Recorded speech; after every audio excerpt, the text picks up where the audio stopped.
Hi guys, this is Michelle Alice. Welcome to Inside the Nest. This week we're missing Liliana, but we have Darian with us to tell us what this week's show is about. Hello world, name's Darian Fuller. So let's talk about the shows of this week. Well, for my show, I interviewed one of my teachers, Mr. Strack, to talk about electric cars. So stay tuned for that. Okay, in Bible Babble, we have an article that's called 7 Reasons Why Not to Share Christ, but Why You Should Anyway. So stay tuned. And it's actually a 2-part segment. We'll be sharing one this week and the other one next week. So make sure you listen.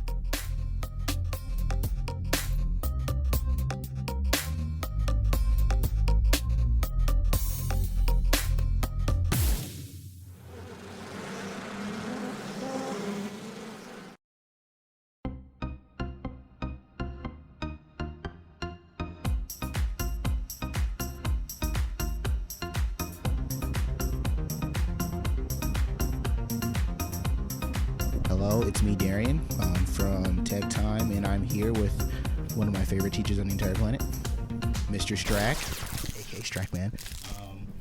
And today we're going to be talking about electric cars, which he just happens to own one. So, would you care to tell us about how you like it? I like my electric car. It's very efficient. It's like you plug in your phone at night when you go home. So I plug in my electric car when I go home, and and then I just drive to work the next day and past all the gas stations and never have to stop. And so that's really cool. It's really quiet, and but it's kind of gutsy. I hit the accelerator, it goes. Right now there's no pause or anything. And so I feel good about doing something good for the environment, and it's also fun, so I like that. So, and how, for a typical charge, does it take all night to charge, or does it take a couple hours extra? If I was charging with a level 2 charger, which is like a 220 outlet like you use for your dryer, it would take about 4 hours to charge it completely from almost dead. But I don't have a 220 outlet.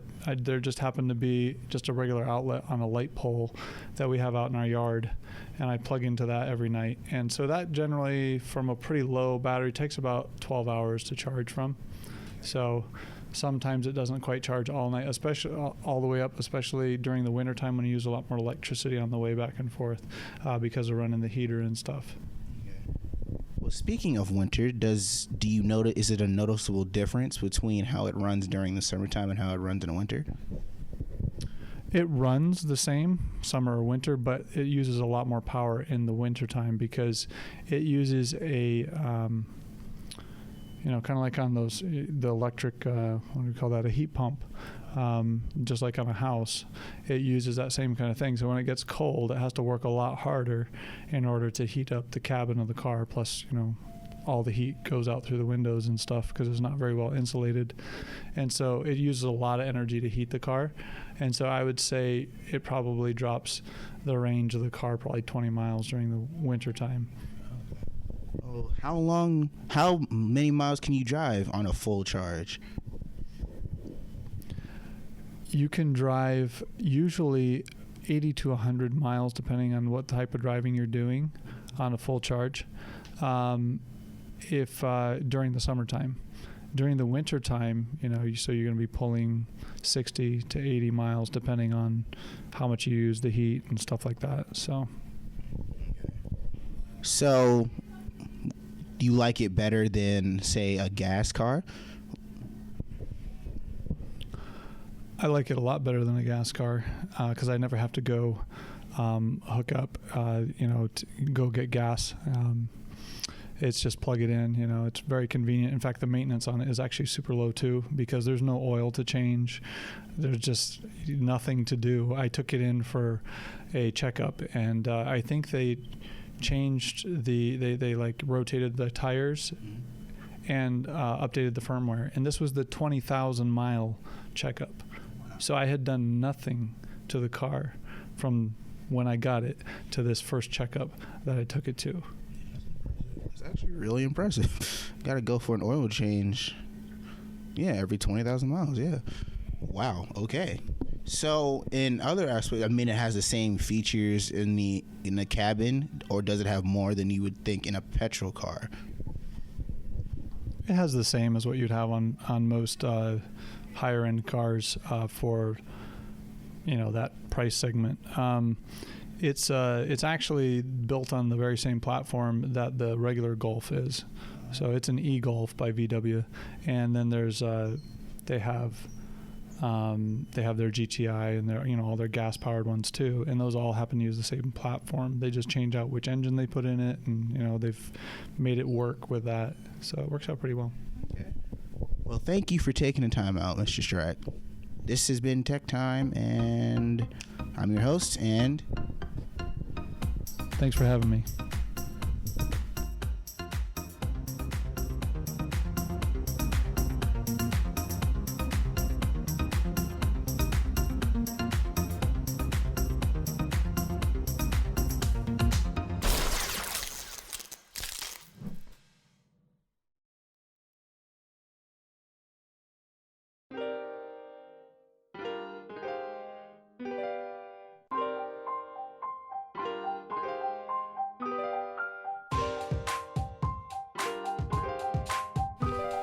Hello guys, it's Liliana Wright here on Bible Babble and Michelle Alice.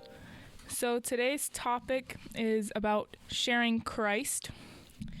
I personally, when I hear that, I feel like as teens, sometimes we get a little overwhelmed by that whole sharing part of Christ. Yeah. Or like the definition, like what does that actually mean?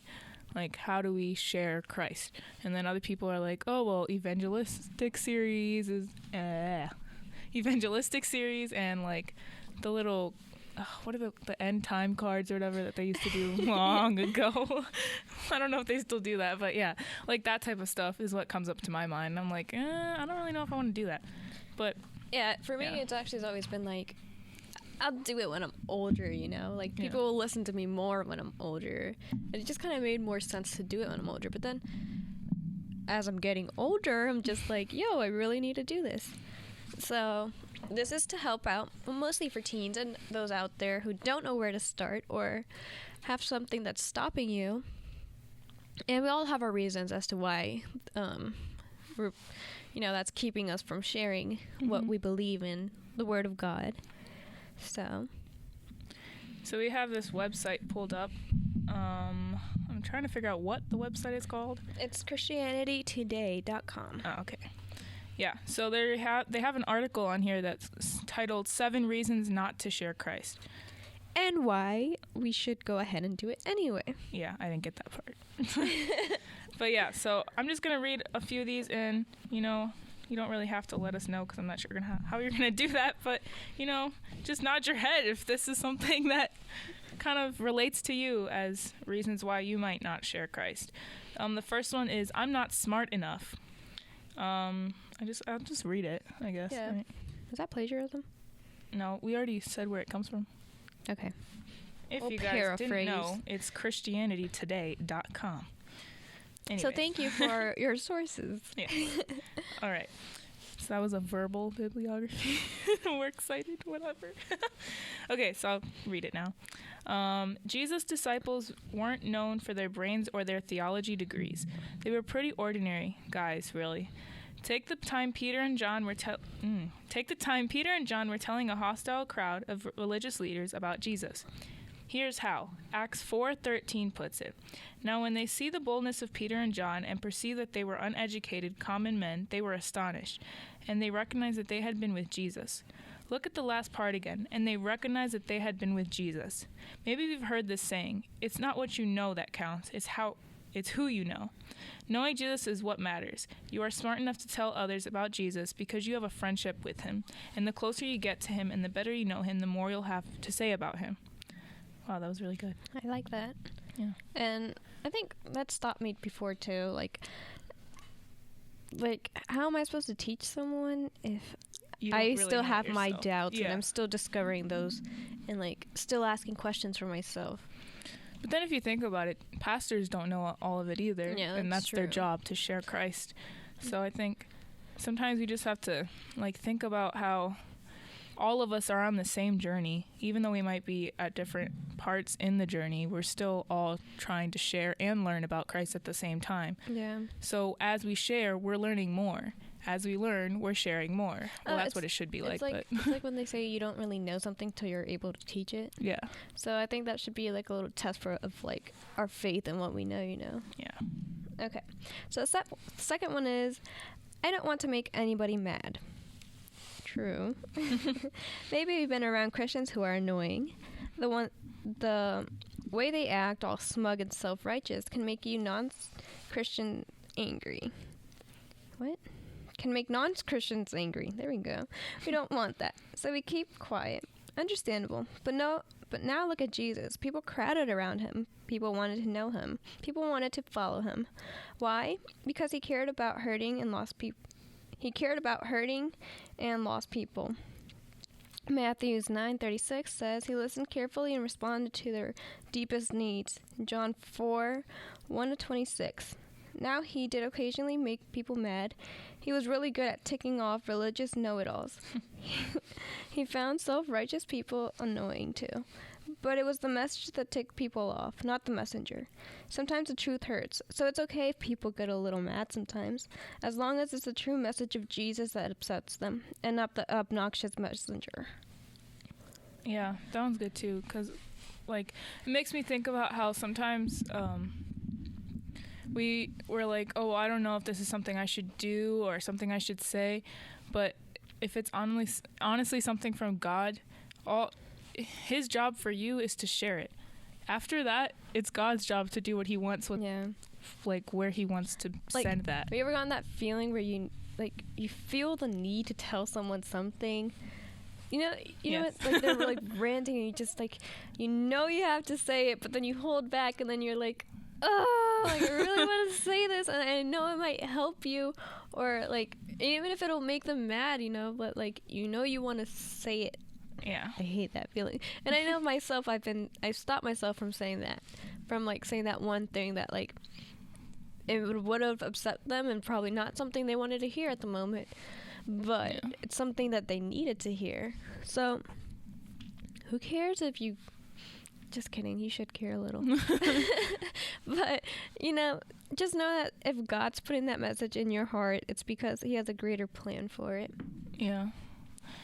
I think also sometimes, like, me personally, like in Sabbath school class, like, I have so much I want to say, but then I don't know how people are going to perceive what I say or, like, take it out of context. And I don't want to fight back or anything, so I'm just like, no, I'll just keep it to myself. And not just that, I hate being the one answering all the questions and seeing like a know-it-all. She does that in Spanish class. She gets upset if I don't answer because we're the only two in Spanish 3. Because I really don't like awkward silences. You don't understand. And I don't care. I'll be quiet for as long as I need to. I cannot take it if it's more than 2 seconds of quietness. I just need to stop. I need to speak up. All right. Yeah. So I'll go read the third one when it loads. Hold on. Okay, the third one is, my friends will make fun of me. That's something I think all teens could probably relate to at least once. Or at least adults as well. That's true. Coworkers and stuff, and sharing your faith in a non-religious environment, I think it's really hard. Yeah. Okay, so listen up. Okay, here's something to think about. We often turn this fear into a bigger problem than it really is. You'd be surprised at how often people will respect you for your beliefs. They might not understand why you don't drink at parties or avoid dirty jokes, or why you like youth group. And you might hear an occasional fanatic or religious nut. But people often find genuine faith pretty interesting. Confusing, but interesting. Many people will even respect you for your strong convictions.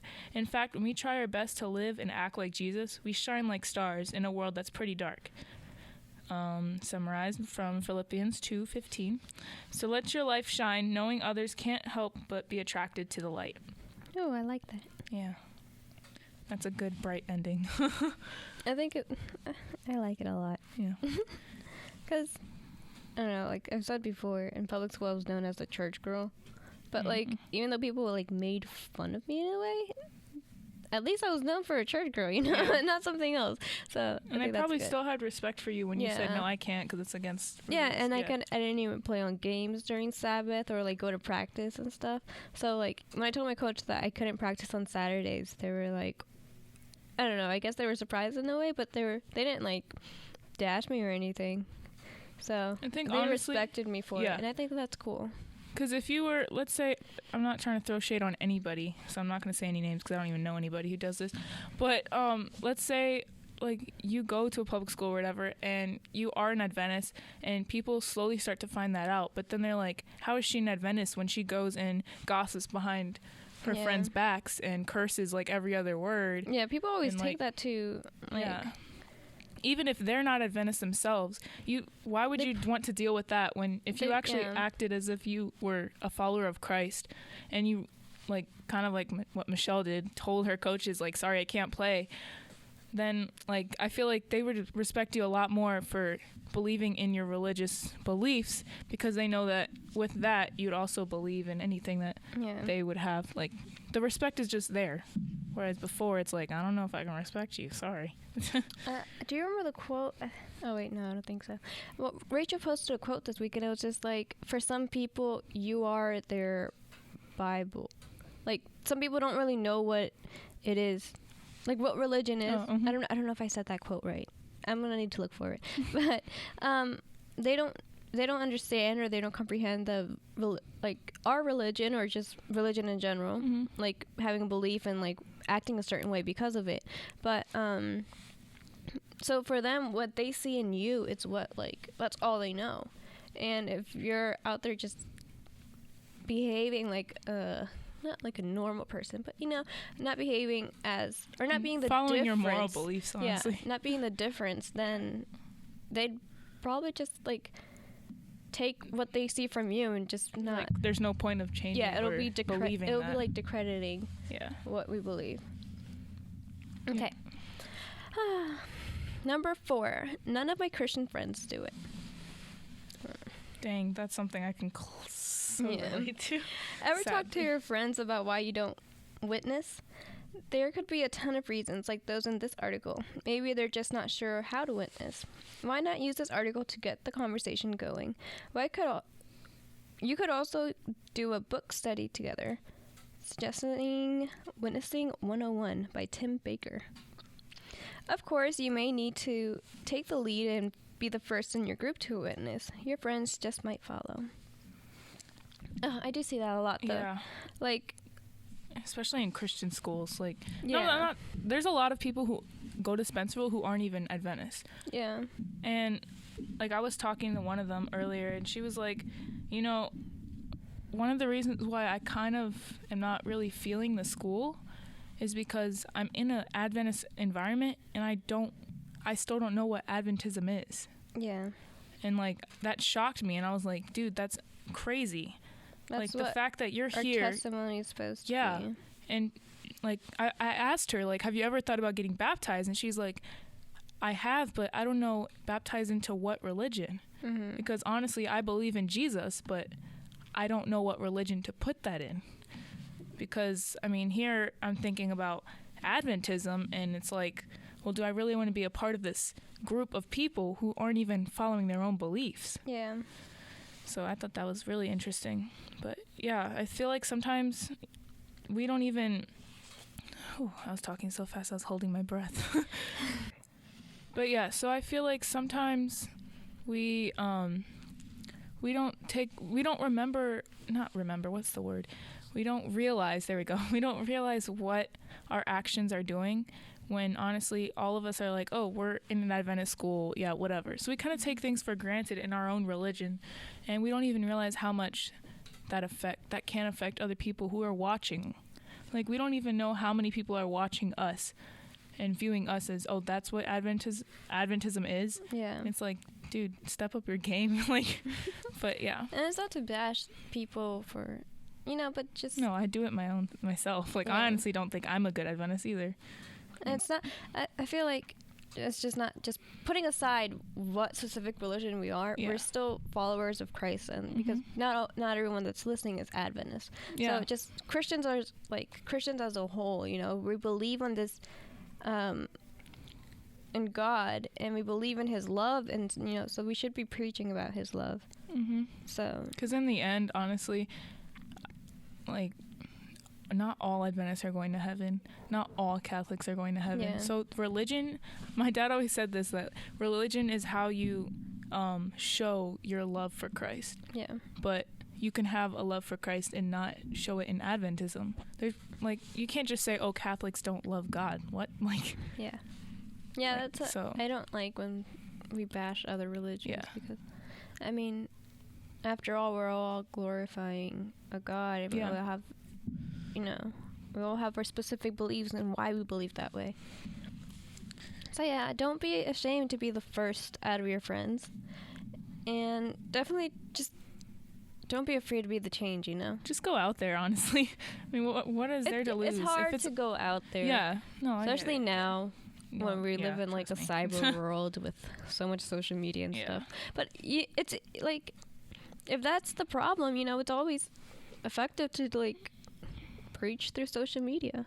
Yeah. I really like that we're doing this radio thing, you know, because it feels like I'm doing my part. Yeah. Because we get 500 listeners, and Woohoo. I don't know who those 500 are, but you know, you're listening to me, and you're listening to Bible Babble, and hopefully you're learning something, because I know I'm learning something Yeah. throughout. So yeah, Yeah, this has been a great experience. All thanks to you guys. yeah, and it's been effective for me, Yeah. and it makes me want to be like outside of them, like, you know, like I want to go out and tell more people, more than 500. But you know, it's like 500. It's just more than I could have reached in another way. You know Yeah. what I mean? Basically, just take what you have now and use it for God. Yeah. But Be yeah. willing to put your talents out there. Mm-hmm. All right, guys. So because of time, we're only going to do half the article. But don't worry, because next week you can catch us on Bible Babble again. And we will be continuing this talk about the 7 reasons not to share Christ. And then we will continue that with, then how do you share Christ? Yes. So if you really found this interesting, all of our 500 listeners, go tell at least one person to listen to the show. And then we'll have 1,000. And then that's the way Yeah. how you spread the message. So make sure you tune in next week for reasons 6. Wait, no. Make sure you tune in next week for reasons 5, 6, and 7. Yeah. This has been Michelle and Liana. On Bible Babble.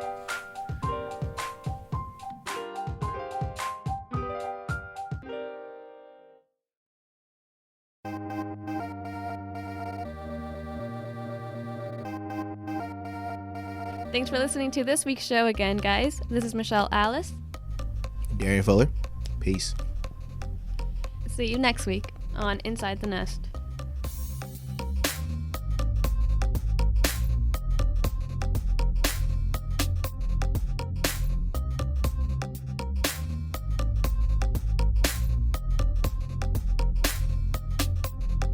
Hi, I'm Brian Kittleson, principal of Spencerville Adventist Academy. Thank you for listening to Inside the Nest, produced by the students of SAA as part of our Service Learning Through Community Partners initiative.